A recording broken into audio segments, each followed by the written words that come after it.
Et si c'était toi, le roi? Que dirais-tu à ce couple à propos de cette tragédie d'après cette histoire? Alors reste bien jusqu'à la fin pour écouter toute l'histoire et donner ton point de vue. Un couple vivait heureux depuis des années. Tout le monde les voyait comme un couple modèle.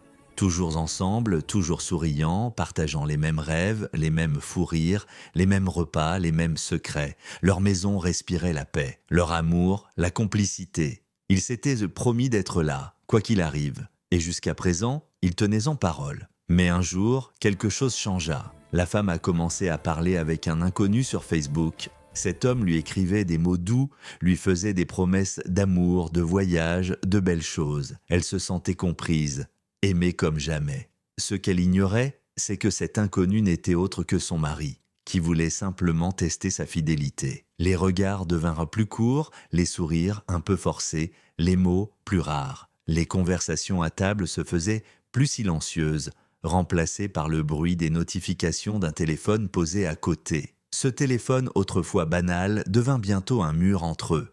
L'un riait discrètement en lisant un message, l'autre faisait semblant de ne pas remarquer. Mais au fond, un doute commençait à naître. Chaque soir, à la même heure, les échanges revenaient, plus longs, plus intimes. Les mots étaient doux, sincères, réconfortants. Cet inconnu semblait comprendre chaque silence, deviner chaque émotion. Il posait les bonnes questions, faisait les bons compliments et surtout, il écoutait. Peu à peu, le cœur s'ouvrit. Les confidences commencèrent. Les rires revinrent, mais plus au même endroit. Ils ne venaient de plus du salon, mais de l'écran d'un téléphone.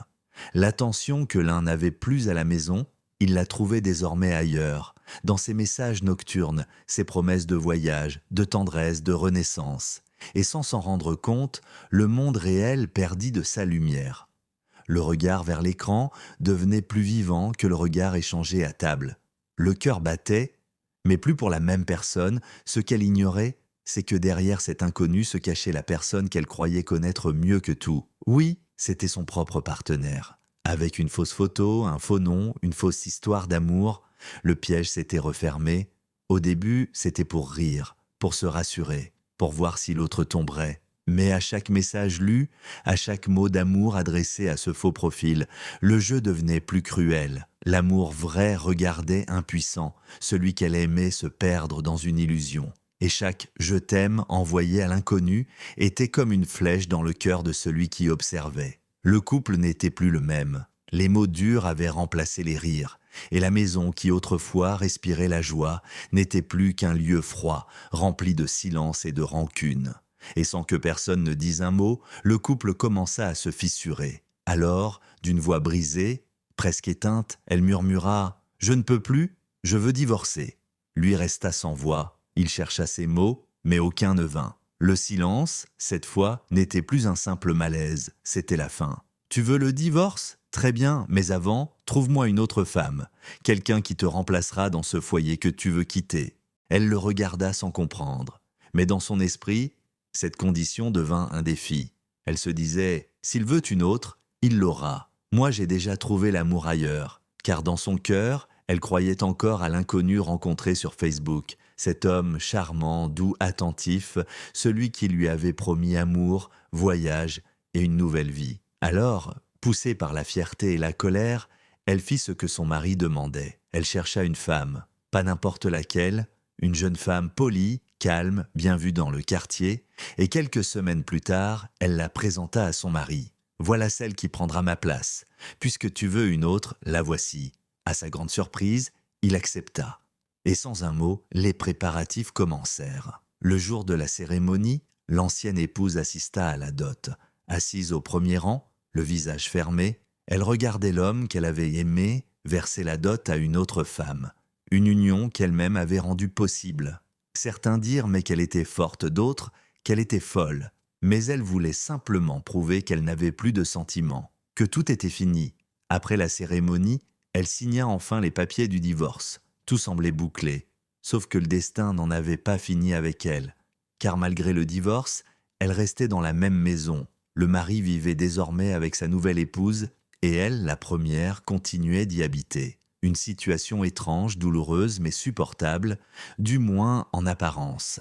Les jours passaient, la maison avait 2 femmes, L'une était mariée, l'autre divorcée, et l'homme, entre les deux, restait calme, silencieux, observateur. Puis un matin, elle reçut un message de cet inconnu de Facebook. « Je veux te voir demain au restaurant du centre. » Son cœur se mit à battre. Enfin, il voulait la rencontrer. C'était le moment de commencer sa nouvelle vie, loin de tout ce qu'elle venait de quitter. Le lendemain, elle se prépara longuement. Elle mit sa plus belle robe, arrangea ses cheveux et se parfuma avec soin. Elle se regarda dans le miroir et pour la première fois depuis longtemps, elle se sentit belle, désirable, vivante. Arrivée au restaurant, elle s'installa à une table. Elle attendit. Quelques minutes plus tard, un homme entra, habillé simplement, mais avec ce regard qu'elle connaissait trop bien. C'était lui, son ex-mari. Il s'assit calmement, non en face d'elle, sortit son téléphone, s'aiguant et lui montra les messages. Les mêmes mots d'amour, les promesses, les cœurs. C'était bien lui, derrière le faux profil. « Oui, dit-il d'une voix posée, c'était moi. C'est moi qui t'écrivais. Je voulais comprendre jusqu'où tu irais, combien tu étais prête à croire à un amour que tu ne connaissais pas. » Elle resta muette, les yeux pleins de larmes. Tout son monde s'effondra. Elle avait tout perdu. L'amour, la confiance, le foyer. Et pire encore, elle s'était battue pour offrir une autre femme à l'homme qu'elle aimait encore. Lui, en revanche, restait calme, presque triste.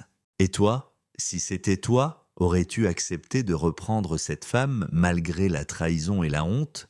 Ou si tu étais à sa place, aurais-tu eu la force de rester dans la même maison, à regarder ton passé vivre avec une autre?